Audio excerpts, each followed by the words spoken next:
ब्रादरान मिल्लत इस्लामिया अस्सलामु अलैकुम व रहमतुल्लाहि व बरकातुहू।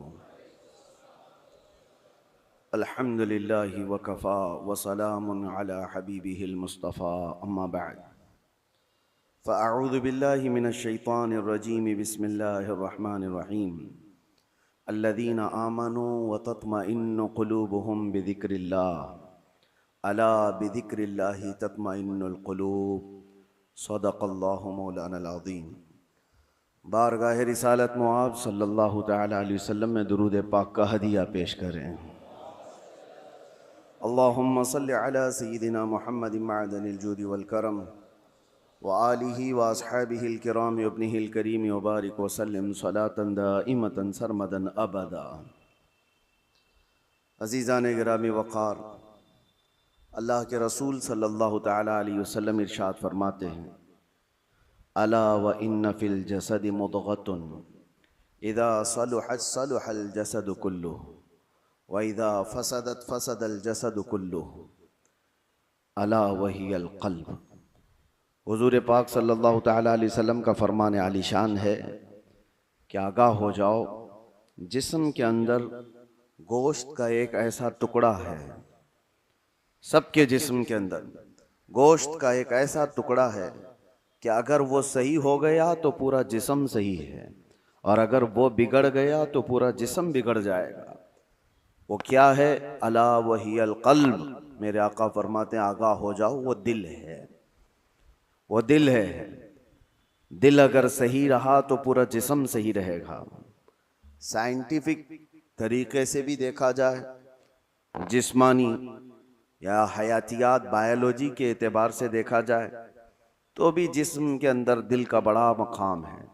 रूहानी एतबार से भी, इस्लामी नज़रिए के एतबार से भी दिल का बड़ा मकाम है। उसको रईसुल आज़ा कहा गया है। सारे आज़ा का, हमारे सारे बॉडी के पार्ट्स का बादशाह है। उसके सही होने को मेरे आका सल्लल्लाहु तआला अलैहि वसल्लम ने इसीलिए फरमाया कि अगर वो सही हो गया तो पूरा जिस्म सही है। तुम्हारी आंखें सही काम कर रही होंगी, तुम्हारे हाथ और पैर सही काम कर रहे होंगे, तुम्हारी जुबान सही बोल रही होगी, ज़हन और दिमाग सही काम कर रहा होगा। लेकिन दिल अगर बिगड़ गया है, इसके अंदर दूसरी चीज़ें भर गई हैं, तो फिर हर चीज़ फसादी हो जाएगी। उसकी आँखों से भी, उसके हाथों पैरों से भी, उसकी ज़ुबान से भी बुराइयां ही सादिर होने लग जाएंगी। तो इसीलिए औलिया इकराम के मदरसे में ख़ास तौर पर दिल की सफाई पर तवज्जो दी जाती थी, जिसको तज़किये क़ल्ब कहा जाता है, तस्फ़िये क़ल्ब कहा जाता है। सफाई, दिल की सफाई और दिल की पाकीज़गी, ये बहुत ज़रूरी चीज़ है। इसके बग़ैर आदमी के अंदर कोई चीज़ ठहरती नहीं। और दिल का मामला ऐसा है कि पल में तोला पल में माशा, कभी इधर का होता है कभी उधर का होता है। अभी कुछ और सोच रहा है, थोड़ी देर के बाद कुछ और दिल में आ रहा होता है। कल्ब कहते हैं पलटने की चीज़ को। अरबी में जो पत्ता हवा में गिरा हुआ होता है, सूखा पत्ता, और देखिए हवा में वो कितने बार इधर से उधर होता रहता है। तो इसी तरह से दिल को भी कहा गया है कि ये हवाओं की तरह, पत्ता जिस तरह से उलट पलट होता रहता है, दिल का भी मामला वही है। और दूसरी एक हदीस है, अल्लाह के रसूल सल्लल्लाहु अलैहि वसल्लम इरशाद फरमाते हैं, तुम क्या समझते हो कि दिल तुम्हारे कंट्रोल में, तुम्हारे काबू में? इन्नल क़ल्ब बैन इस्बअइर रहमान, बेशक दिल अल्लाह की दो उंगुश्ते कुदरत के बीच में है, जिस तरफ चाहे रब ताला उसे घुमा दे। इसीलिए रसूल करीम सल्लल्लाहु तआला अलैहि वसल्लम जब नमाजों में दुआ करते थे तो एक दुआ हुजूर से ये भी साबित है, हमेशा मेरे आका ये दुआ करते थे, या मुक़ल्लिबल क़ुलूबि सब्बित क़ल्बी अला दीनिक, ऐ दिलों को फेरने वाले खुदा, मेरे दिल को अपने दीन पर कायम रख। ये दुआ आप भी किया करें कि रसूल करीम सल्लल्लाहु तआला अलैहि वसल्लम ने हमें तालीम दी है इस चीज़ की कि दिलों को फेरने वाले खुदा, आज तो दिल तेरा, आज तेरी तरफ से दिया हुआ ये दिल इस्लाम पर है, ईमान पर है। क्या पता कल का आने वाला दिन इस दिल को किस तरफ फेर दे। आने वाले हादसात दिल के अंदर क्या चीज़ें फैला दें, क्या चीज़ें डाल दें। अच्छे अच्छे लोगों को बिगड़ते हुए देखा है। इसीलिए हमेशा इस बात की तरफ रहें कि अल्लाह तबारक व तआला हमारे दिल को अपनी दीन पर और अपनी इबादत पर कायम रखे। दूसरी चीज, ये कल्ब के मुतालिक कुरान ने क्या कहा, अल्लज़ीना आमनू व तत्मइन्नु कुलूबुहुम बिज़िक्रिल्लाह। हाँ, ये दिल का इत्मीनान कहाँ से है? आज पता है आपको, पूरे वर्ल्ड में, दुनिया में सबसे ज्यादा कॉमन चीज जो बीमारी है लोगों को, वो दिल की बेचैनी, दिल की घबराहट। अब उसको बायोलॉजी के एतबार से ब्लड प्रेशर कहा जाए, बीपी कहा जाए कि खून का दौरान इसमें प्रेशर ज्यादा हो जाता है, ये सारा का सारा मामला दिल से ही तो है। उसको साइंसी नजरिए से देखने वाले लोग अलग अलग तरीके से समझते हैं कि दिल के अंदर चिकनाहट ज्यादा आ गई, खून में मोटापा आ गया है, ब्लड जो है वो थोड़ा सा थिक हो गया है, जिसकी वजह से दौरान खून कम हो गया और प्रेशर बढ़ता गया और बीपी आ गया, अटैक आ गया है, फला फला चीजें। इसको बायोलॉजी के एतबार से देखने वाले, लेकिन सूफिया इकराम फरमाते हैं जब जब गुनाह ज्यादा होते हैं दिल के ऊपर दौरा बढ़ जाता है, दिल की बेचैनी और घबराहट बढ़ जाती है। जब कभी दिल के अंदर बेचैनी और घबराहट हो तो सूफिया इकराम फरमाते हैं सबसे पहले तौबा करो, तौबा करो, अल्लाह करीम की बारगाह में अपने आंसू बहाओ, देखना दिल तुम्हारा हल्का हो जाएगा। और कुरान क्या कहता है? कुरान ये कहता है जो ईमान वाले लोग हैं उनके दिलों का इत्मीनान अल्लाह के जिक्र से होता है। अला बिज़िक्रिल्लाहि तत्मइन्नुल कुलूब, आगाह हो जाओ, अल्लाह के जिक्र से दिलों को सुकून मिलता है। और यहाँ हाल ये है कि जो ईमान वाले हैं वो महीनों हो जाता है अल्लाह का जिक्र नहीं करते, तो फिर दिल को उन्होंने बेचैन ही तो रखा है, दिल को ग़िज़ा नहीं दी है, दिल को ऐसी आवारा छोड़ रखा है। अरे मियाँ, जिस्म को सुबह से लेकर रात तक खाना न दो तो ये निढाल हो जाता है, चक्कर आने लग जाते हैं। अगर 2-3 दिन खाना ना दिया जाए तो जिस्म तो खत्म ही हो जाता है। तो जब जिस्म कमजोर होता है बगैर ग़िज़ा के, तो दिल भी कमजोर होता है बगैर ग़िज़ा के। और दिल की ग़िज़ा है अल्लाह का जिक्र। अल्लाह का जिक्र जब जब हो तो ये दिल को पावरफुल बनाता है, दिल के अंदर मजबूती आती है। 2 चीजें खास कर लें अपनी जिंदगी में, एक इस्तिग़फ़ार कसरत से, अस्तग़फ़िरुल्लाह रब्बी मिन कुल्ली ज़ंबिन व अतूबु इलैह, बैठते उठते जिस वक्त भी हो इस्तिग़फ़ार कसरत से करो कि तौबा करना है। न जाने हमारी आंखें अभी क्या करके आई हैं, पता नहीं हमारे हाथों ने क्या कर दिया, हमारी जुबान ने क्या किया, दिन भर की खताएं ये बढ़ती बढ़ती चली जाती हैं। और एक हदीस ये भी है कि जब इंसान पैदा होता है ना तो उसका दिल बिल्कुल साफ शफाफ आईने की तरह होता है, साफ शफाफ होता है आईने की तरह। जब वो गुनाह करता है तो एक काला धब्बा उसके दिल पर लगा दिया जाता है, एक धब्बा। फिर दूसरा गुनाह करता है, दूसरा धब्बा, तीसरा गुनाह करता है, तीसरा धब्बा। तो ये धब्बे, ये दाग बढ़ते बढ़ते बढ़ते फिर पूरे दिल को काला कर देते हैं, पूरा दिल सियाह हो जाता है। और जब दिल काला हो जाए तो उसकी अलामतें ये बताई गई हैं कि मस्जिद में ज्यादा देर बैठने का मन नहीं करता, कुरान ज्यादा देर पढ़ने की तबीयत नहीं चाहती, जल्दी से कुरान बंद कर दो, जल्दी से मस्जिद से निकल कर भाग जाओ, नेकियों की तरफ उसकी रग़बत नहीं होती, जेब में पैसे होंगे लेकिन किसी को खैरात करने का दिल नहीं करता। तो ये दिल के काले होने की अलामात हैं, सियाह होने की अलामात हैं। ये एक्सरा मशीन से और सोनोग्राफी से मालूम होने वाली चीजें नहीं है। ये अल्लाह के नबी सल्लल्लाहु तआला अलैहि वसल्लम ने बयान फरमाया। अब उसके इलाज की तरफ हमें तवज्जो देनी है। आज दुनिया ने हमारे दिलों को अपने रंगीन गुनाहों से सियाह कर ही दिया है। देखें, हम सुबह से शाम तक जिन कामों में मसरूफ हैं, अब आज सबसे ज्यादा हमारे पास कोई चीज मशगूल है तो वो हमारा टीवी स्क्रीन, मोबाइल स्क्रीन। न जाने वो किन किन चीजों को दिखाते हुए हमारी आंखों को खरीद जाते हैं, कंट्रोल भी नहीं रह पाता, इसीलिए दिल पर बोझ बढ़ता जा रहा है। जिसको आप टेंशन कहते हैं, जिसको आप लोग डिप्रेशन कह रहे हैं, ये सिर्फ हादसात का या फिर दुनियावी किसी खसारे का टेंशन नहीं है, ये दिल का सियाहपन दिमाग पर बोझ बना देता है, भारी हो जाती है तबीयत। कुछ लोगों को घरों में तबीयत नहीं लगती कि बैठने का भी मन नहीं कर रहा, खाने का भी मन नहीं कर रहा, किसी से बात करने का भी मन नहीं कर रहा। ये बहुत अपर लेवल पर आ गई चीज कि उसकी दिल की बेकरारी बहुत बढ़ गई है, घबराहट बहुत ज्यादा बढ़ गई है। इसीलिए हम सूफिया इकराम को देखते हैं, जब जब कभी किसी के दिल की बेचैनी बढ़ जाती, घबराहट बढ़ जाती, तो वो किसी अल्लाह वाले की बारगाह में चले जाते थे, सूफिया इकराम की बारगाह में चले जाते, आस्थानों पर चले जाते, अल्लाह का जिक्र करते, फिर वो अपने दिल की पाकीज़गी लेकर के वापस लौटते हैं। वजह क्या है? अब मैं इलाज की तरफ आता हूं कि दिल को पाक करना है तो क्या चीज चाहिए। कई इलाज है, उसमें सबसे पहला तो जिक्र इलाही। अल्लाह के रसूल सल्लल्लाहु ताला अलैहि वसल्लम ने जो फरमाया उसको भी मैं आपके सामने रखता हूं। पहले हम चल रहे हैं कि इस्लाम में हर चीज के पाक करने का तरीका बताया गया। कपड़े पर अगर नजासत लग गई तो पाक करने का तरीका है। नजासत, पेशाब, पखाना, किसी भी चीज की गलाजत लगी हो तो उसको पाक करने धुलने का तरीका है। कपड़े को 3 बार धो, 3 बार निचोड़ो, अच्छे से सुखाओ, कपड़ा पाक हो जाए। बर्तन में नजासत लग जाए तो उसके पाक करने का तरीका है। अगर पानी की बाल्टी में कोई नजासत गिर गई, उसको पाक करने का भी तरीका है।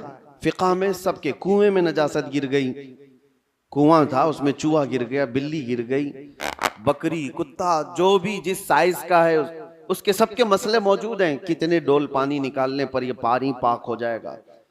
जमीन के पाक करने का भी तरीका है। जमीन पर अगर नजासत लगी, मिसाल के तौर पर किसी जानवर ने लीद कर दिया, गोबर कर दिया, अब नजासत तो लगी है, उसको पाक कैसे किया जाए? तो फिक़ह का कानून है कि जोर बारिश हो जाए या आप तेजी से उस पर पानी बहाओ और फिर तेज धूप पड़ जाए, जमीन सूख गई तो वो जमीन पाक हो गई, क्योंकि अब उसको निचोड़ा नहीं जा सकता। जमीन तो जहां है वही। तो उसका कानून ये है कि तेज बारिश हो गई और तेज धूप पड़ गई, सूख गई जमीन, तो पाक हो गई।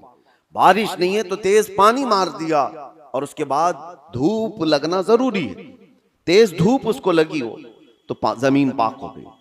तो ये नजासतों से पाक करने के तरीके। अब आइए मैं आपको बताता हूं, दिल पर नजासत लगी हो, ये कैसे पाक किया जाए? गुनाहों के धब्बे लगे हों, इसमें न जाने लालच, गीबत, कीना, बुग़्ज़, अदावत, न जाने क्या क्या चीजें भर गई हों, ये नजासत पाक करने का तरीका क्या है? मौलाना जलालुद्दीन रूमी मसनवी शरीफ के मुसन्निफ फरमाते हैं, दिल को पाक करने का तरीका वैसी ही है जैसे जमीन को पाक करने का तरीका है। जमीन को पाक करने के लिए तेज बारिश का हो जाना और तेज धूप का पड़ जाना काफी होता है कि जमीन पाक हो जाती है। दिल को पाक करने के लिए जिक्र इलाही की बारिश होना चाहिए और किसी शेख कामिल की तेज निगाह पड़नी चाहिए, दिल पाक हो जाता है।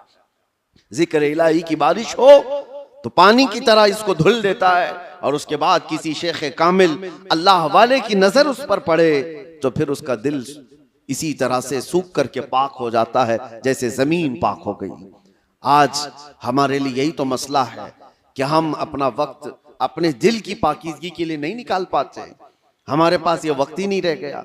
हाँ, अगर जिस्म के अंदर कोई बीमारी आ गई तो फिर भागेंगे, दौड़ेंगे, डॉक्टर्स के पास इलाज कराएंगे। मेरे अजीजों, ये बेचैनी और बेकरारी और घबराहट का इलाज उनके पास भी नहीं। वो डॉक्टर्स ज्यादा से ज्यादा आपको नींद की गोलियां दे सकते हैं डिप्रेशन कम करने के लिए, स्ट्रेस कम करने के लिए। आप अच्छे से सो, घंटों सोते रहो, किसी को सुला देना ये डिप्रेशन का इलाज नहीं है। और कुछ तो डॉक्टर्स के पास जाकर डिप्रेशन का इलाज गोलियों से लेकर के आ गए और कुछ अपने हाथों इलाज करने के लिए सिगरेट पीने लग गए, अपने हाथों इलाज करने के लिए वो बीड़ी गुटखा खाने लग गए। उनको ये लगता है कि जैसे ही डिप्रेशन होगा, टेंशन होगा, सिगरेट फूंकूंगा तो टेंशन फ्री। उससे 2 कदम आगे बढ़कर कुछ लोग शराब की तरफ चले गए, उससे आगे कदम बढ़कर के चरस, अफयून, गांजा, इस पर चले गए। इन सब से पूछो तो एक ही जवाब देते हैं, टेंशन फ्री हो जाते हैं ये लेकर के। सिगरेट वाला भी, शराब वाला भी, चरस गांजे वाला भी, उसको ये लगता है कि ये लेने के बाद ऐसा लगता है मैं हवाओं में उड़ रहा हूं। उसके बाद नशा उतरने के बाद फिर क्या होता है? ये तो उस तरह से है खुजली की बीमारी, जब तक खुजाते रहो अच्छा लगे, हाथ छोड़ दो तो फिर जलन शुरू हो जाए, चमड़ी छिल जाए। गुनाहों का यही मामला है, करने के वक्त थोड़ी सी लज्जत, लेकिन वो बड़े दाग धब्बे छोड़ जाते हैं, बेचैनी और बढ़ जाती है, घबराहट और बढ़ जाती है। मैंने तड़पते हुए लोगों को देखा है जिनको नशा नहीं दिया गया, जो नशा के एडिक्ट थे, उनको अगर अचानक रोक दिया गया तो फिर वो हाथ पांव ऐसे मारते हैं कि उनके हाथ में चाकू आ जाए तो किसी को मार भी डालें, उनके पास जो कुछ भी आ जाए वो सामने वाले को कत्ल भी कर दें अपने नशा के लिए। वजह क्या है? दिल को इतना बेचैन और बेकरार कर दिया उन्होंने दुनियावी ये गलाजतों से इलाज करने के चक्कर में कि वो दिल की बेचैनी हाई लेवल पर बढ़ गई। दिल की बेचैनी और बेकरारी नशा से सही नहीं होती, दिल अल्लाह का बनाया हुआ है, यह रहमान का बनाया हुआ है, इलाज भी उसी के जिक्र से मुमकिन है, अल्लाह ही के नाम से ये दिल को सुकून मिलता है। इसीलिए मौलाना जलालुद्दीन रूमी रहमतुल्लाह ताला अलैह एक बात और भी कहते हैं, खाने काबा देखा है? खाने काबा, तवज्जो चाहता हूं, खाने काबा इतना मुअज्जम, इतना मुकद्दस है कि उसके लिए करोड़ों मुसलमान पूरी दुनिया के अतराफ अकनाफ से आकर तवाफ करते हैं, बोसे देते हैं, सीना लगाते हैं।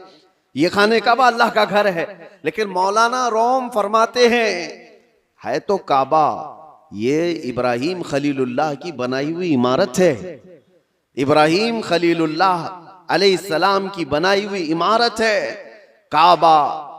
और वो कहते हैं कि काबा बिनाए खलीले अतहरस्त, वो दिल गुजरगाहे रब्बे जलीलस्त। लेकिन दिल जो है मोमिन का दिल, अल्लाह के रसूल ने फरमाया कल्बुल मुमिन अर्शुल्लाह, मोमिन का दिल अल्लाह का अर्श होता है।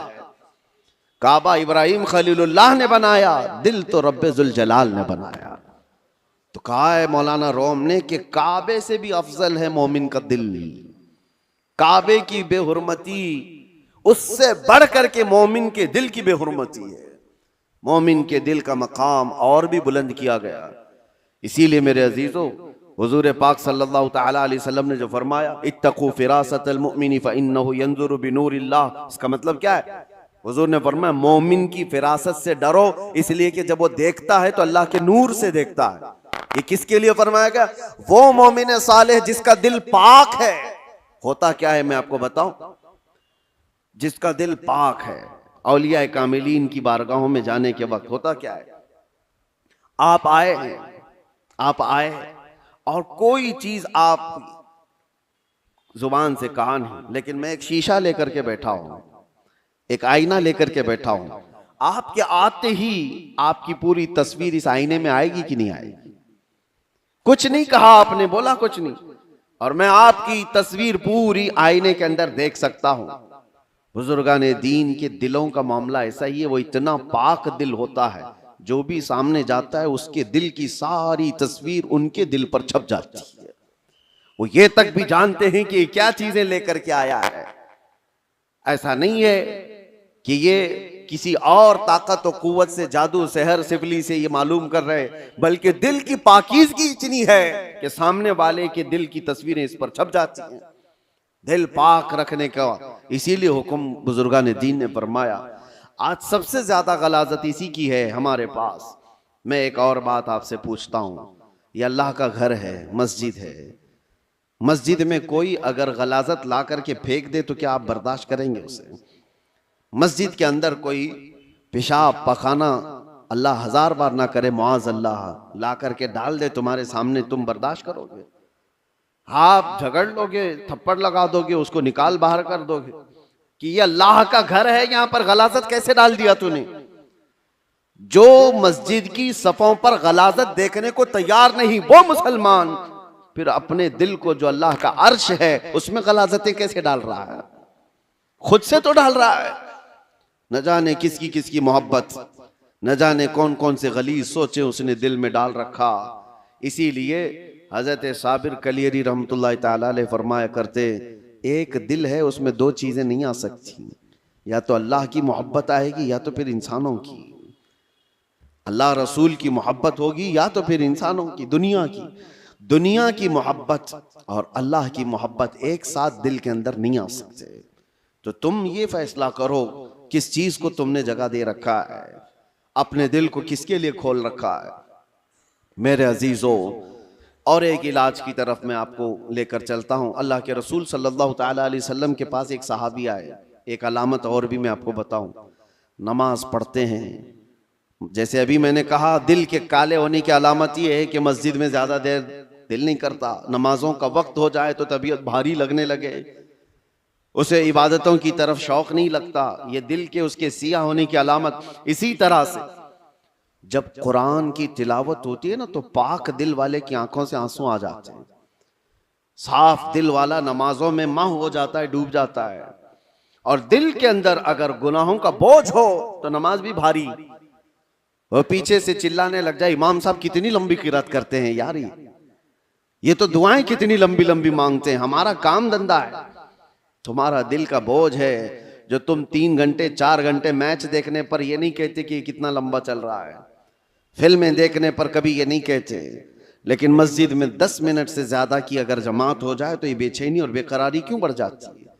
आपको पता है वो सहाबा इकराम जब नमाज पढ़ाते थे, हजरत मुआज इब्न जबल फजर की नमाज में उन्होंने पूरे सूरे बकरा पढ़ा दी थी।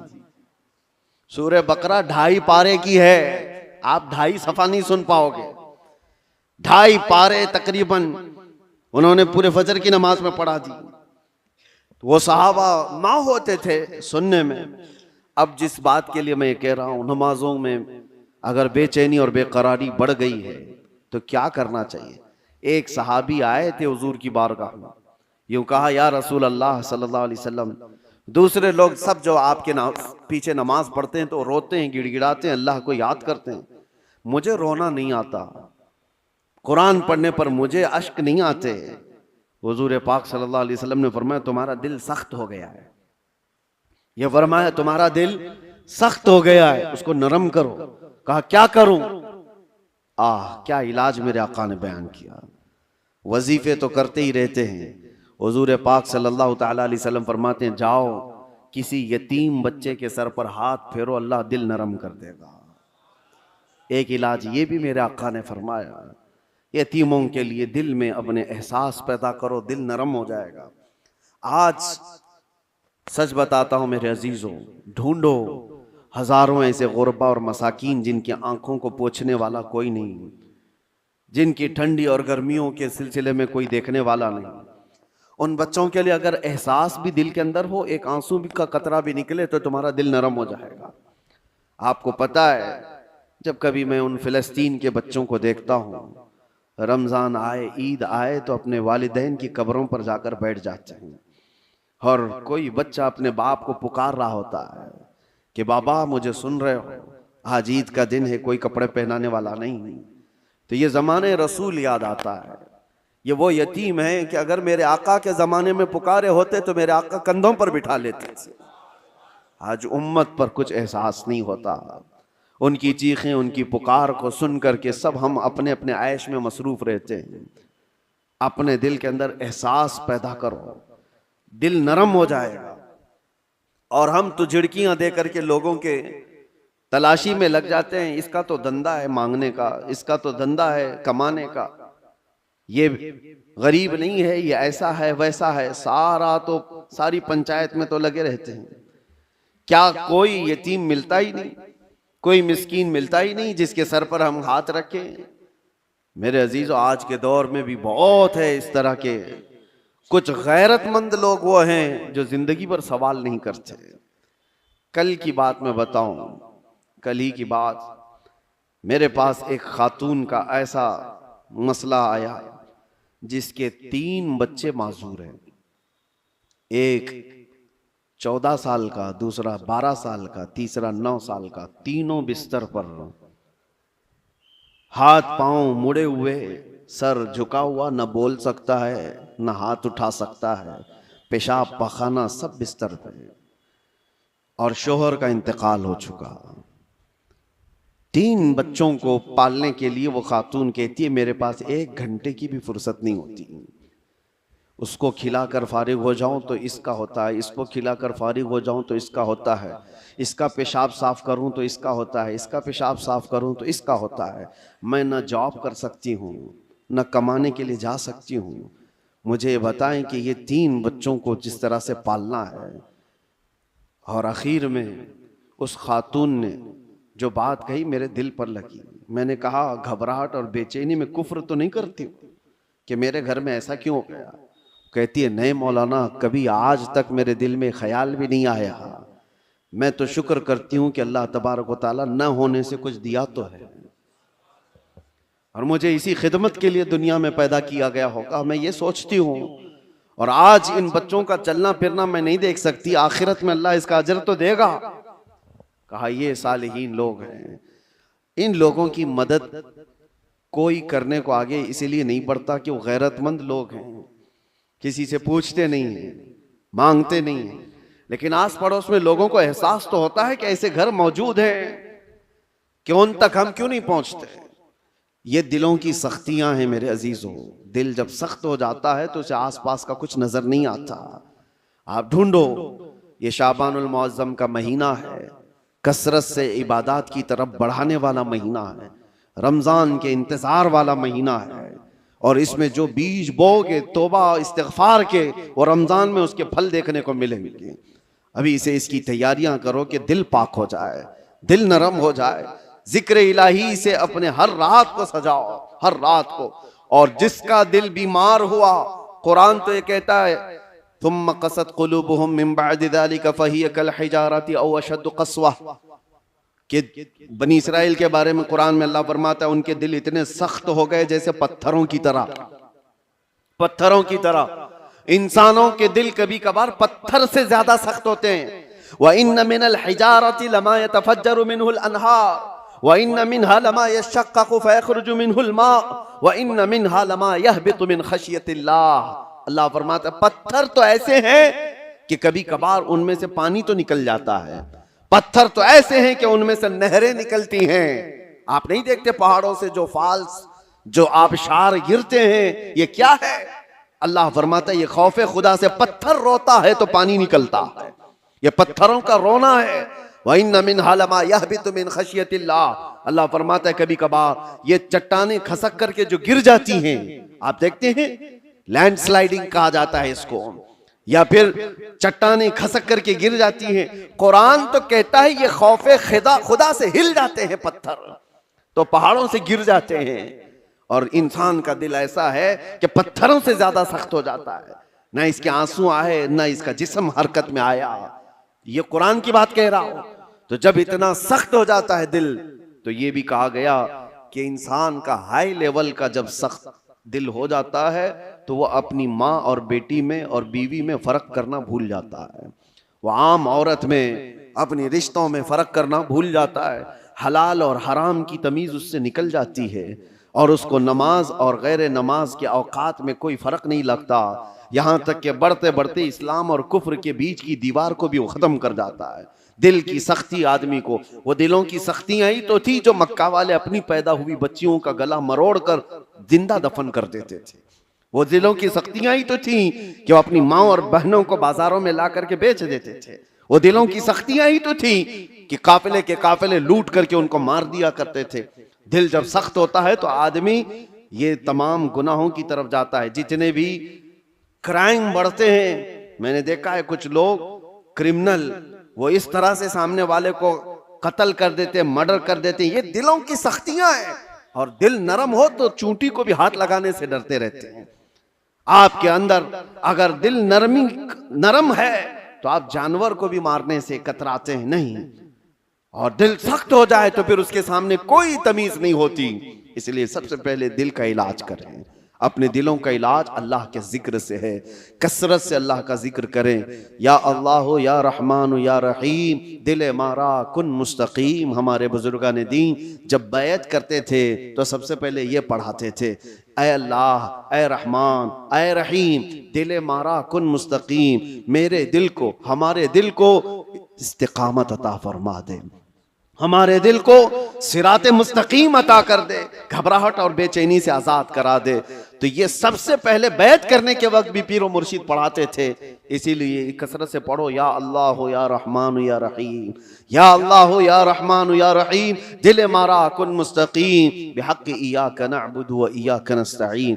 अल्लाह तबारक व तआला इस दुआ से दिलों को नरम फरमा देगा, दिलों की सख्तियां ख़त्म हो जाएंगी।